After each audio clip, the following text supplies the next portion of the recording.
Thank you so much for clicking play and joining me on this episode of She Got Next. I am closing out 2025 feeling like a champion myself.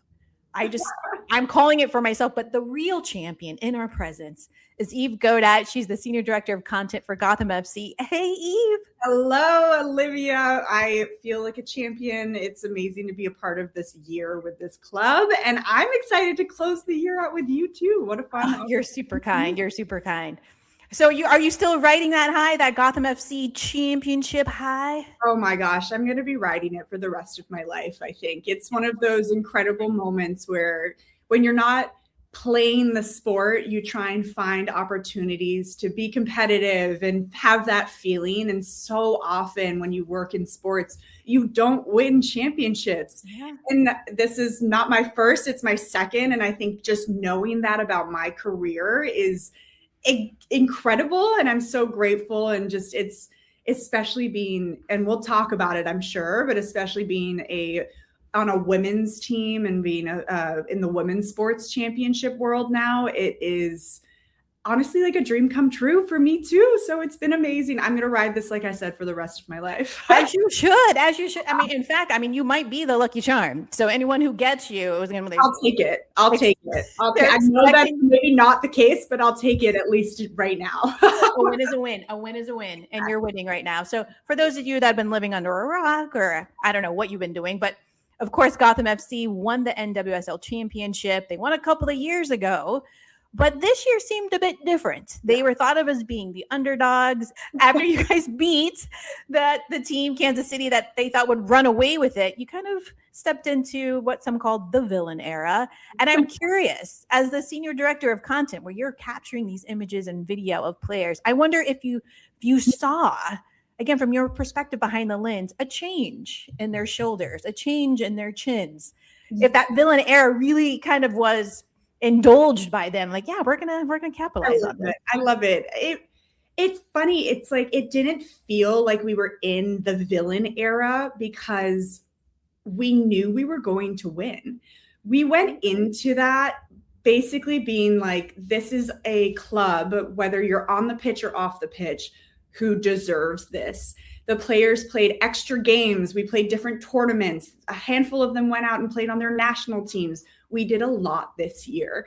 And for us going into the playoffs, there was this energy and just feeling that we were going to win. So it was known to us. And I think that's where that piece of like, we're not underdogs. I mean, Jaden Shaw said it herself. I'm sorry, but like, underdog my ass. Like, we are not an underdog, right? Like, we're not underdogs and we know it. So now it's our time to show everyone else. And I think in true Gotham fashion as well. I mean, we have really lofty goals just as a club. We want to be a global sports brand, not just on the pitch, like I said, but in everything we do. And so there was this just mentality that like, we're not only going to win this championship, but we're going to beat out some of the best teams in this league and in the history of this league while we do it, just to show everybody and remind everyone that like she said, underdogs, my ass. We are not the underdogs. So that was definitely the energy in the locker room, everywhere, that we were kind of just embodying to move forward. And every meeting I was in, if someone said, oh, if we win, correct them. It's when we win. And that was really that, like I said, that energy that was amazing. Oh my gosh. This is the thing about sports, right? I think it kind of is true for life, but especially in sports, because you keep going battle after battle, week after week. Expectations are low, if they're high or low, people are maybe you're in a position to win, maybe not. But the stories you tell yourself are so important because those are the ones that come true, whether good or bad. So why not go in saying, I expect to win. We've put in the work. Forget this, like, what is that thing they always try to get women to believe, this imposter syndrome? Yeah. Imposter syndrome is real, everyone. But I do feel like they ask women about it all the time as a way to kind of make them go like, well, maybe I don't deserve it. Hearing the way that Gotham FC was like, nah, we deserve it. We are in here for a reason. I just love that embrace of it. Absolutely. And I think to the other piece in your question is like the content element, right? And for us is how do we teeter the line a little bit of let's not be over cocky and overconfident, but we know this is what's going to happen, and this is the energy we're choosing to walk into this next challenge with. So it was a really interesting balance online. And I manage our social team as well, who right now is one person. And so it's just the two of us through all of this. And we're thinking to each other, like, how do we banter? You don't really have that in women's sports as much. At least in the NWSL, we're starting to really build rivalries. And so for us, we got to play a few of our rivals, including our rival in the NWSL championship against Washington Spirit. So for us, we were like, all right, we got to make sure we are knowing that we're getting there, but also bring in a little bit of that trash talk in a really fun introductory way. And on social, one of our posts, it was actually our first game against KC. We kind of played on their teal time, if you will. That's their tagline. And we changed their graphic really simply and just crossed that out and said our time. And it was one of those moments that was so symbolic of what we were putting into this playoff run. And I really think it's moments like that where you can embody the energy into our social media and also bring our fans along for that journey, because they were a part of it. And so they're now bringing that energy as well. And it makes it feel really real. We manifested it for sure. And it was incredible to be able to see it come to fruition. It's so interesting to hear you talk about the trash talking aspect of it and the rivalries, because I think that is when most teams, most leagues thrive, when you have an enemy that you could point to, a goal that you're trying to reach, something that you're trying to overcome. When you accept those things, you speak about those things, you call them out, you will find your tribe that are like, yes, we are with you. We're going to battle with you. We're going to be in the stands. We're going to be loud. We're wearing our colors. And I think women's sports in general have really embraced that. Now, I don't know if women have, I believe I should say, women who are athletes have always kind of had that attitude. They're up for trash talking, but it feels like right now people are embracing it. Like we can get out there and throw elbows and get those fouls, those texts, those yellow cards, whatever it is. And people are like, we want the action. We want that kind of mentality. Yeah. And again, I'm so impressed with how Gotham FC really embraced that.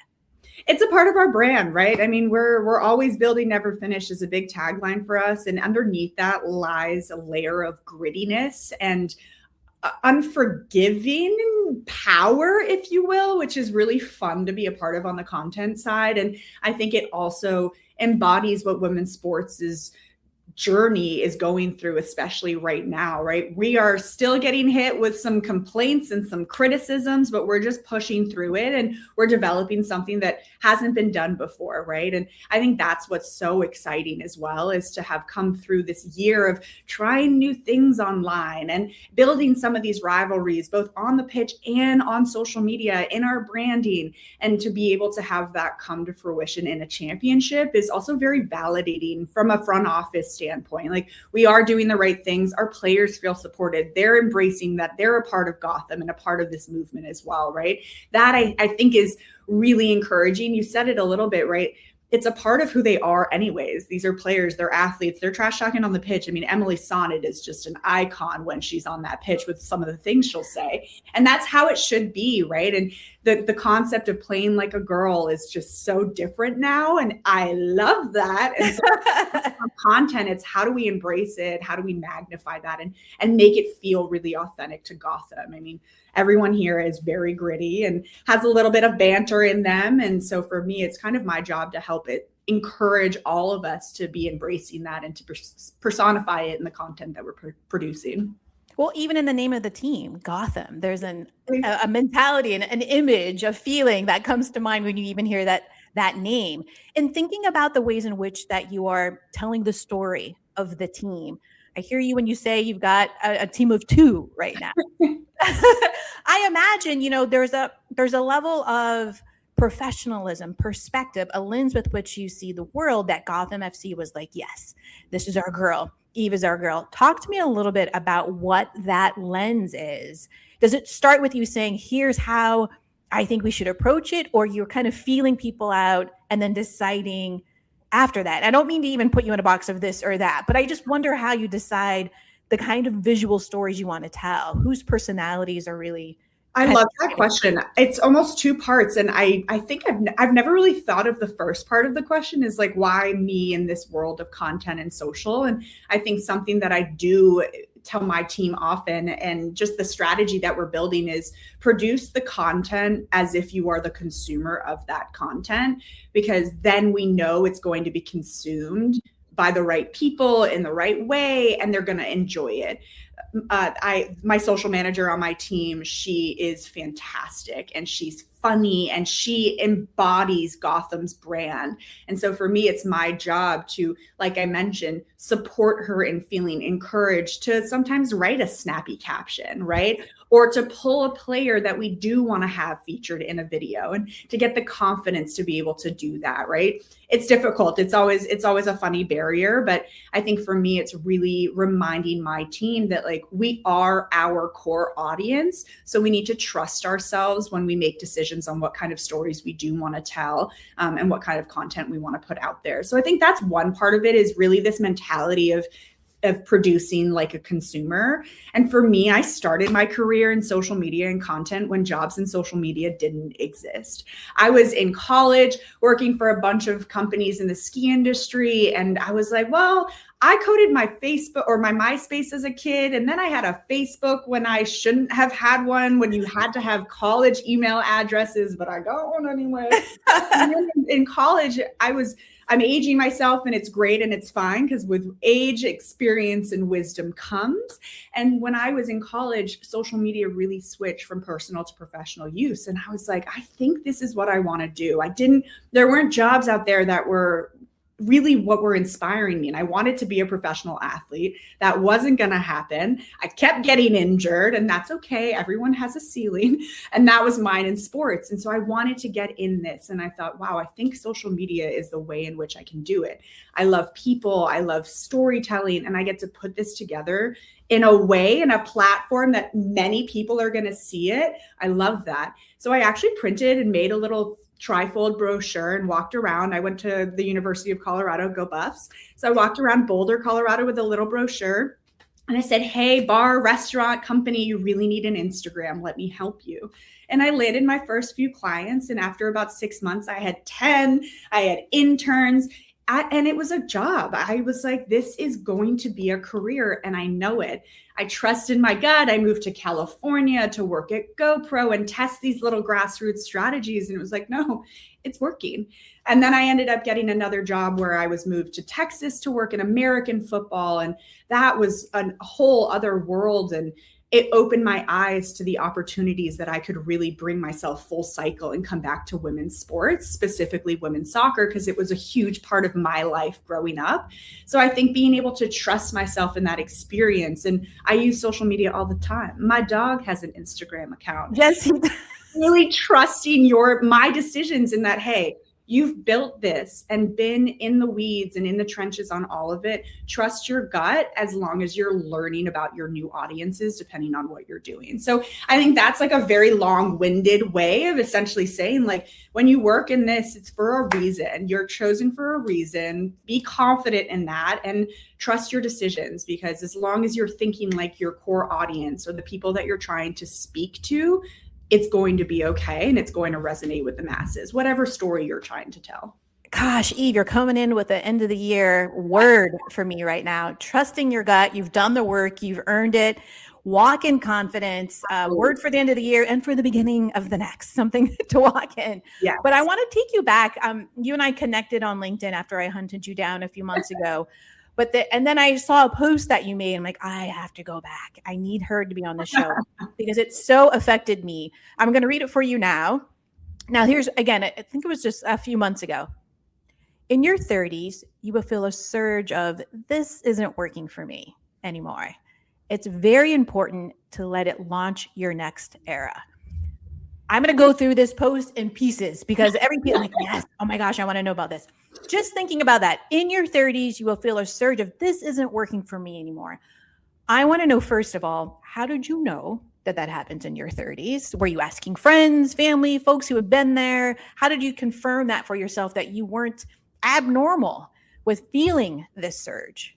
It's a great question. Case Kenny actually wrote that quote, and it really resonated with me. And for me, I was I am about to turn 34 in 2 weeks, and I can't wait for this stage of my life. And I really do feel like I feared aging, and now I'm fully embracing it because I'm learning so much, I'm achieving so much, and I'm really trying to encourage others around me to feel good and recognize their accomplishments. And so I'm doing that for myself. And I think when I was in my earlier 30s, I was working in different jobs that there were elements that didn't feel right. And in what we do, my entire role is to increase awareness for brands, for clubs, for leagues, for people. And if I don't align with that, if my values, my morals don't align, then I know that something's off. And so I had a handful of discussions with other people about, have you started new chapters? Have you embraced new opportunities because you knew that something was off? And a handful of people said, yeah, absolutely. And for me, that validated how I was feeling in my last experience with the XFL and the UFL. It was off. The first year I was there, it was incredible. It was honestly one of the best years I've had in my career. Aside from this last one, I'd say these two are my top. And it was incredible to see the shift that happened, and that we could talk on a whole other podcast about. But when they shifted from the XFL to the UFL, the values of the league really changed. It shifted from a league of opportunity that really embraced and empowered and honestly prioritized their athletes. And that's what I want to do. I got to tell stories that potentially help those players actually make it to the NFL, fulfill their dreams. And when that shifted, I knew it no longer aligned. And it was this moment where I was like, Eve, something better is waiting for you. Allow this to be in your past, embrace the change and the fear of that, but something better is there. I cold applied to Gotham, and I got my job at Gotham. And the day I got my job at Gotham, I actually resigned effective immediately from the UFL because I knew it wasn't right. And then a year and a half later, here I am, a champion with this team, but also just building such an incredible future for this club.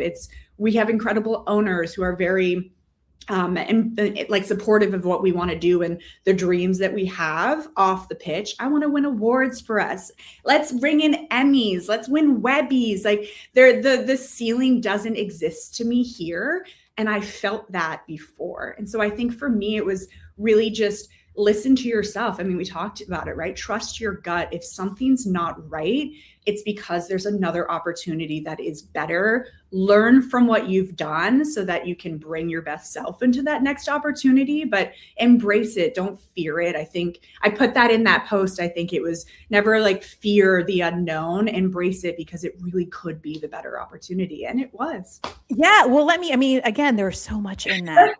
It's destiny that we're having this conversation right now. Another part of the post, new chapters are never easy. No. It's a challenge to change. Just don't let fear steer you away. Were there moments? I mean, I get it. I totally hear you when you're like, this doesn't work for me anymore. The values have shifted. I no longer fit. This puzzle piece isn't making any sense, no matter how hard I kind of try to make it work. But I wonder about those moments of how do I let this incredible job go? Take the leap. And maybe even get out of the industry altogether? Or were you already like, this is happening, it's just going to have to happen with somebody else? Like, what was even that process like? It's a great question. And to me, for that opportunity, I know my time had closed. I had given so much of my heart, of my effort, of my energy, of my creativity, and we succeeded. In that first year of the XFL, we broke so many expectations, and it was fantastic. And in hindsight, that was my success there. And so I really was very happy with that. And then to me, it was that I couldn't keep doing that in its transition to the UFL. It just changed so much that I wasn't going to be able to build a team the way I would like to, that I knew would benefit the players in the league itself. It was just a shift where I knew I wasn't going to be a part of it. So it was more the fear of, like you said, like, exiting a really amazing opportunity that I know someone is now doing, and it's likely their dream job, right? And I love that for them, and me leaving allowed that opportunity to happen for that person, and that's great, right? So I think for me, it was more fear of like moving to New York City and New Jersey. I mean, I grew up in DC, and so it's nice to be back on the East Coast, but I think it was more a fear of, you know what, you're backing this decision because it was a choice. It didn't have to happen. So embrace that part of making the choice was probably scarier than actually following through with the choice I made. So I think that was a big part of it. But I'm also, as long as you're learning through all of these pieces, they're all worth it. And so I really try and look at a lot of these experiences with that lens. It's such an interesting thing that you just said there. The making the decision could be the scary part, but once you've made the decision, it's like you got to go now. It's like your spirit won't let you continue to stay. Once you've made the decision, it's like next steps. Absolutely.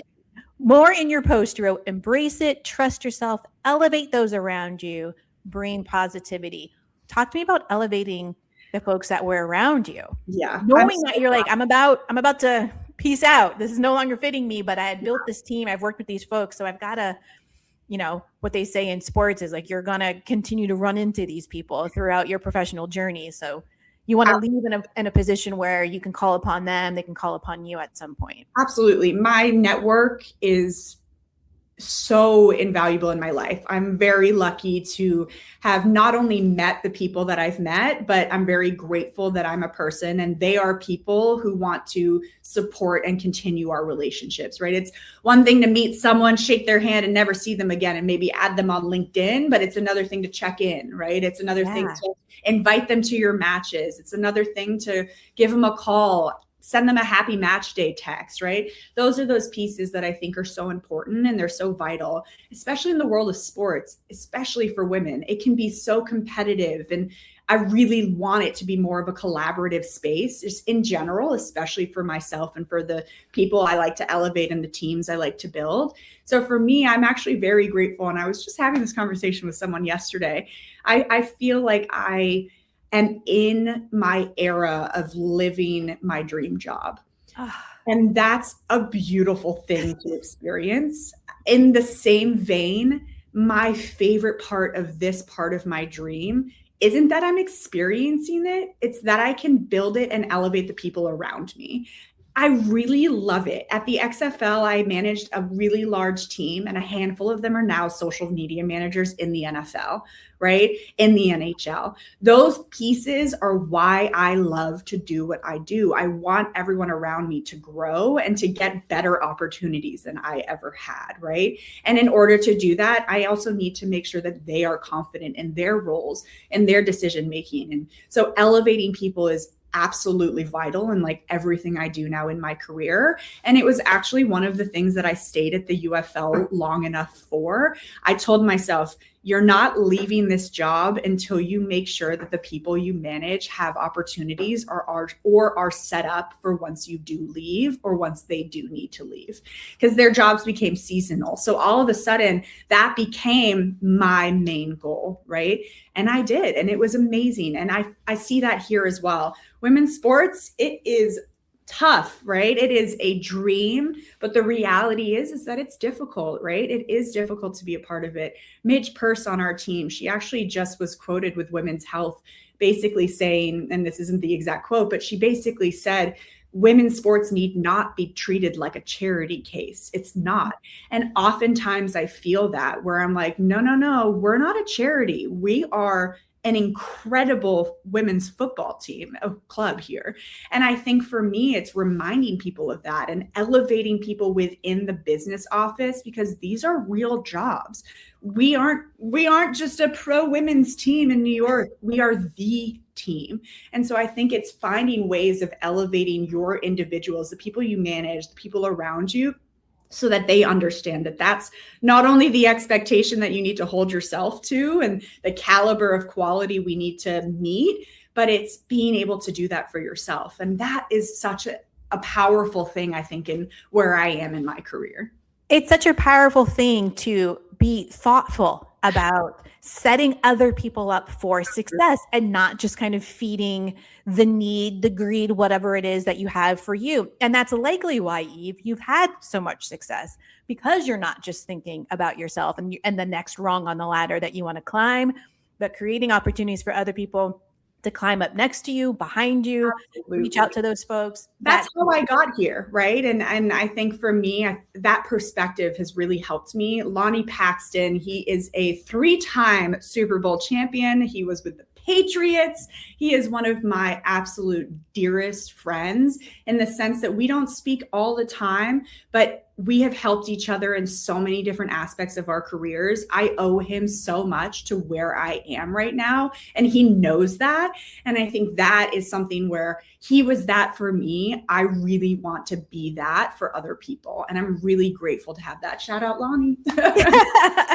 Nice. Another part of the post that you made there, the last part: bring positivity and work really effing hard. It really can win you championships. Yeah. You mentioned this earlier about social media and thinking about who your audience is, even on your personal social media, your dog's personal social media.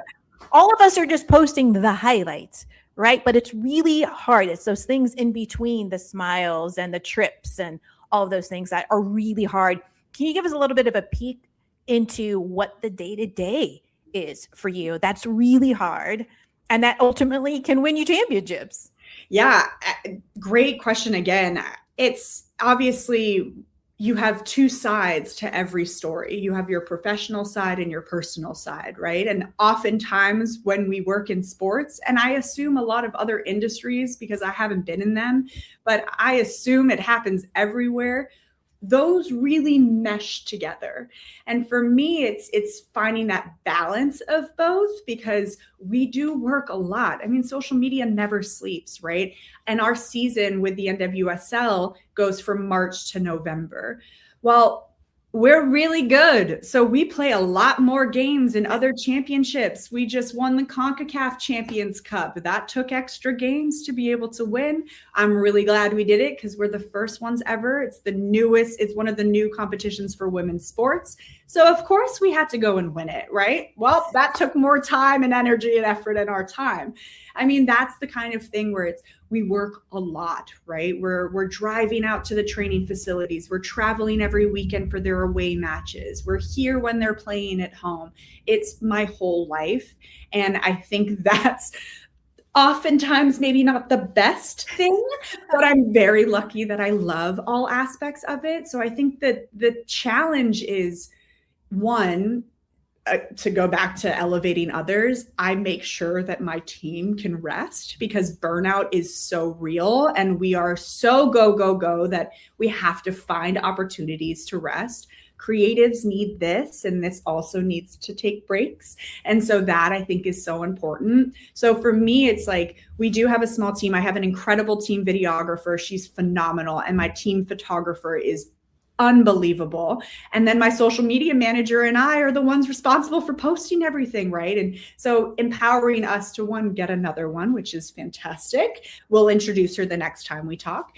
But I think the other piece is, like, I had to take a lot of the weight to make sure that they could rest. And that's okay. That's a part of where I'm at in my career. So for me, it was really balancing that. Like, I need to work out. I have to help my mind. So I need to find the time to do that. Well, I have an incredible 10-year-old husky who also loves to work out. So I have to find time to do that. So for me, it's been the challenge of time management more than anything, because I know I'm going to work all the time. I love working all the time, but you have to be a human, right? My mom would be remiss if I did not say it's important to go to the doctor, right? Women, we have a lot of things that happen in our bodies. We need to get them checked and stay on top of it, right? So it's finding these priorities and making sure I have time for them. But we worked all the time. Yes. But I think balance is like what keeps me driven. It keeps me positive, and it really allows for that energy to continue. Like I said, we manifested that win, and it took every ounce of effort that we all had to find in some way, right? I feel like I manifested this conversation, Eve. And like I said, I'm going to take this energy into 2026 and thinking about the calendar, right? You said it's March to November. There are a lot of matches that are being played, but you all are speaking to your audience, like you said, on those days that games aren't being played. Absolutely. In the off season. And I'm wondering, like, a lot of times when you are a creator of content, you are, like you mentioned this earlier, you are your own audience. You're thinking first, what would I want to see? But also there's an opportunity to think, like, what is it that we want our audience to feel? Of course. And how do we stay engaged with them when there aren't matches for them to attend or watch on television? So talking about those two things, it's how do you want that audience to feel? And also, again, like how you create stories and enthusiasm during the times when the athletes on the field are not taking the field. They're taking a rest. Absolutely. Great question. I mean, right now we are actually not allowed to speak to our players because it's their break, right? So we have some time. It's not a long time. It's about a month because we are actually going to be playing another inaugural women's tournament at the end of January with FIFA in London. So we're going early to be able to train for that. So our season technically starts January 2nd and we ended on November 22nd. Oh my gosh. Crazy, right? I think for us, it's one, the biggest piece is we want our fans, our community to feel like they're a part of this. They are. Like, I learned this so much at the XFL and actually with my time with GoPro. Our community, your fans, they're the most important part. Without them, our players are playing in front of an empty stand, right? Like, that's not as fun. That is definitely not why we're all here. But they are a part of not only like growing with the club, but also building our legacy. And I want them to feel that way. UGC is such an important element of content because you are really allowing your users, your fans, your family to be a part of your content, a part of your storytelling. So I really want our fans to feel that, but also know that it's authentic because that's also what we want to build. So I'd say I want them to feel like they're a part of our family. I want them to feel like it's authentic. And I also want them to feel like they're getting to know the players behind the club. I think there's an interesting piece with sports that I haven't quite come to my conclusion yet about, but in men's sports or in women's sports, our consumers of the clubs and of the sports, are they more interested in the players themselves or of the sport that they're playing? Once they see a really good player, do they then like them, right? And stick to them because they're really good at their skill and their craft? Well, for me, I think that's fantastic. Let's show the skill and the craft, but let's also show who they are as a personality so that you can really start to love them both on and off the pitch. So I think that's the other piece. It's personifying these athletes. We have an incredible goalkeeper, Ann-Katrin Berger. She's the national team goalkeeper for Germany. She is outstanding. I believe she's currently second best female goalkeeper in the world. And she is hysterical, but you would never know it. She doesn't like being in content. She really doesn't like that aspect of it, but we've changed that with her, right? And I think that's because people will come wearing her kits now to our games. They're asking for her to sign things. And she's like, wow, why do people want to hear from me? It's this idea of, well, they don't know. And so let's bring you to the forefront and let them feel like they are actually getting to know you because they are, right? So I think that's a really big part. It's the feeling of being a part of this. Our season ticket membership is even called the blueprint because we want our season ticket members to feel like they are literally building the blueprint of this club together. So that comes out in absolutely everything we do.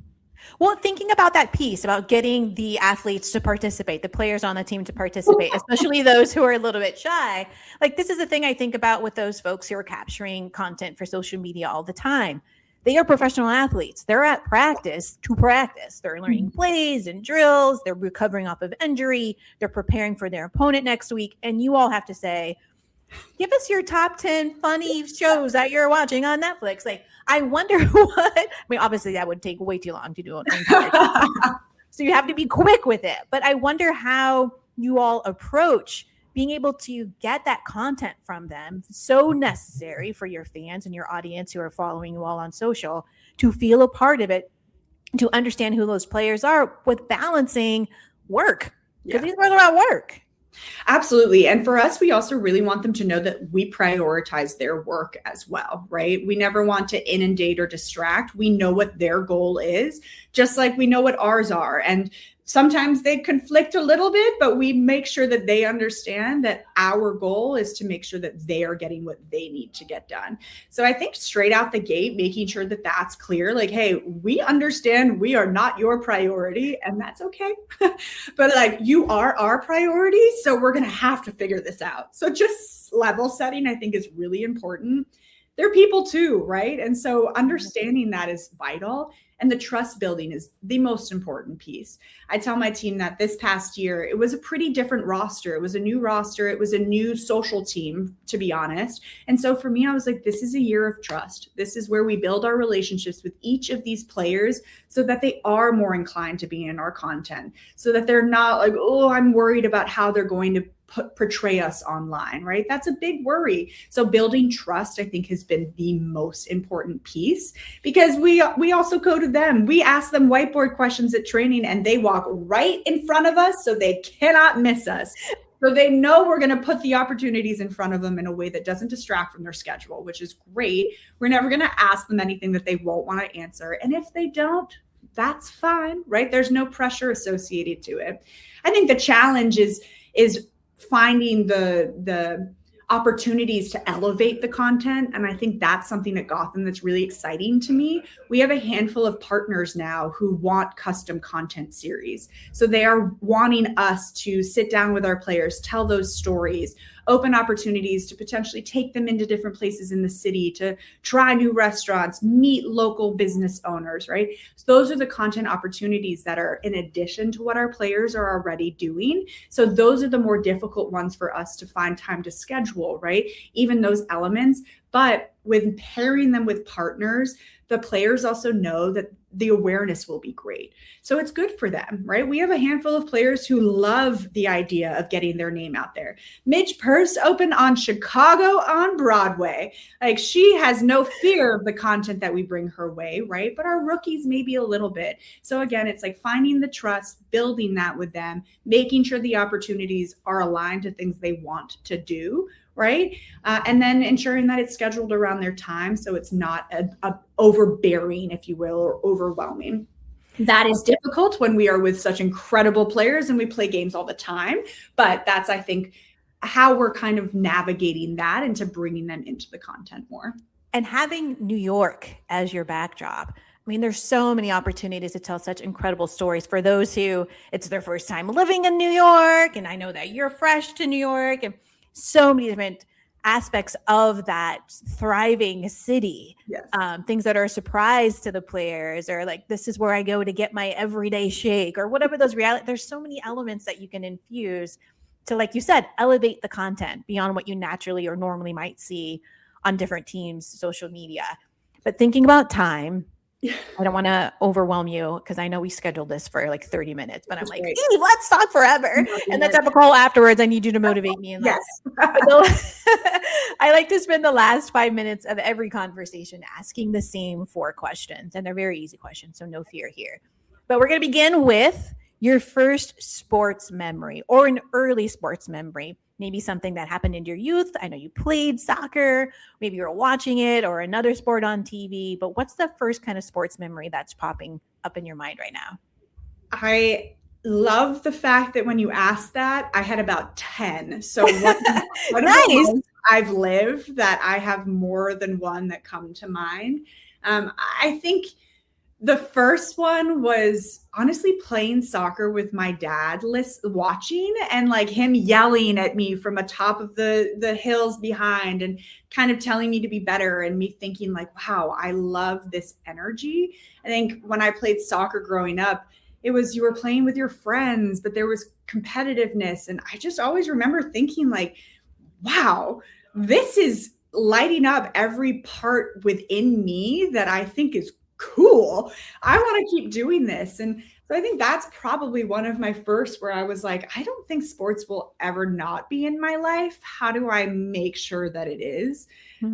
We watched World Cup games growing up as a family. My dad is French. My mom is British. I was born in the US. So like our house was always crazy during the World Cup. So I think it's really like consistent memories, more of the energy that sports brought into my life. I love that. And I love what you said about just, again, like the energy around sports. I feel like the fact that you felt that and you remember feeling that, and it sounds like it's really the same feeling that you have with the job that you like. It's like this kid joy for what you get to do. It's such a, you're lucky. You're lucky to do it. I love that. I'm grateful. I'm grateful that I didn't settle for a job that just existed back in 2014. The next question, a sports movie or that you rewatch regularly, or one that you quote that just kind of comes up for you. She's the Man. There's no way I can't say She's the Man. You're the second person that picks She's the Man. Tell me about that movie. Like, why was there a particular quote in there? Was it just Channing Tatum constantly taking her shirt off? Honestly, it was just the concept of women doing things that men are supposed to be doing. I think to me, I was like, this is exactly correct. I was really good friends with a girl growing up who played soccer for the men's team at her high school. And I was like, yes, this is whatever's happening here.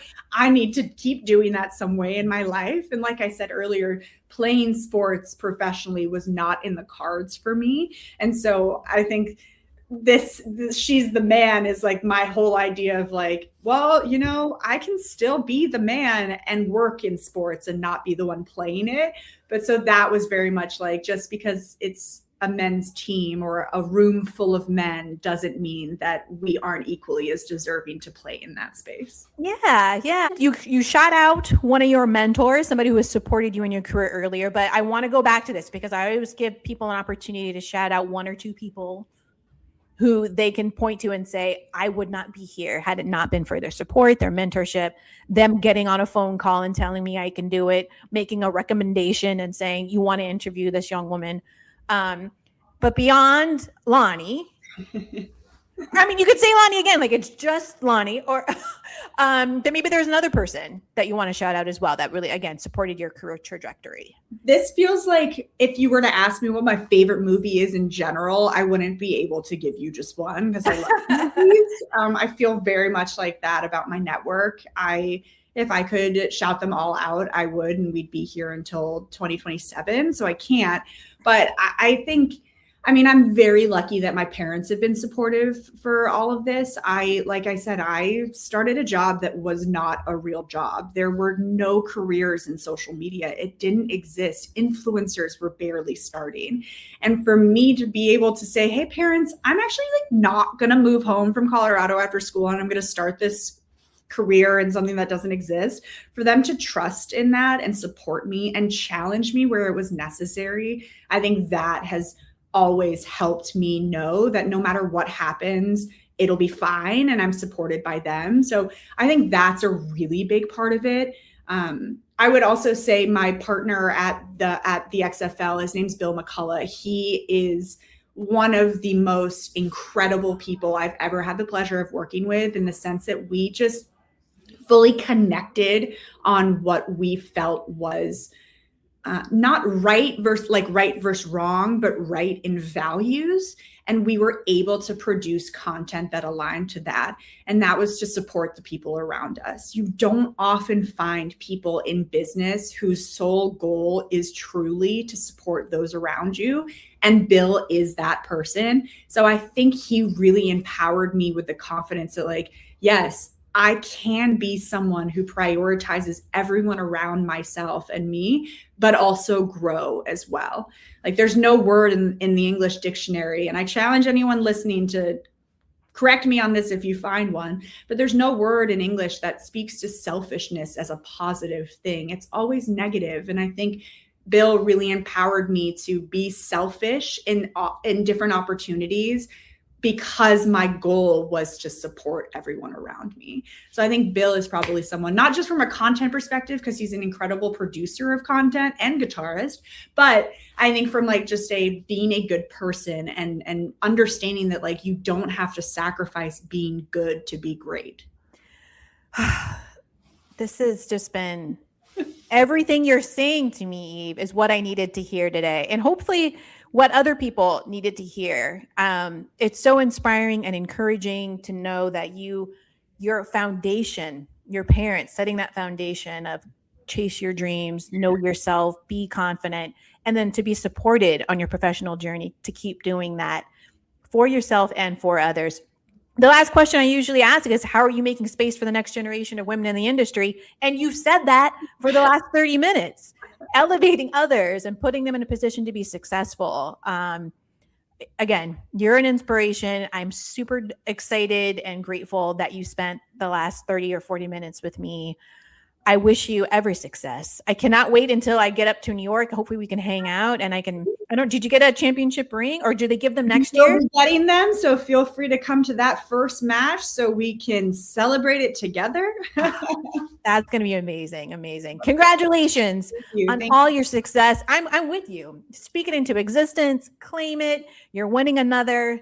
Absolutely. All the best to you moving forward. Absolutely. Thank you so much. And thank you for having me here. I mean, what an incredible woman in sports you are as well. And keep doing your thing. I think these are incredible to have the opportunity. And hey, we are paving the way for ourselves and for others and everything we do. So congratulations to you too. Thank you. You're welcome. Happy New Year. Happy New Year. See you in 2026. Thank you so much. Thanks, Olivia. Bye. And thank you so much for watching either on YouTube, listening on Spotify, or following along on LinkedIn and Instagram. Please be sure to subscribe and share the show with everybody you've met in your entire life. Until next time.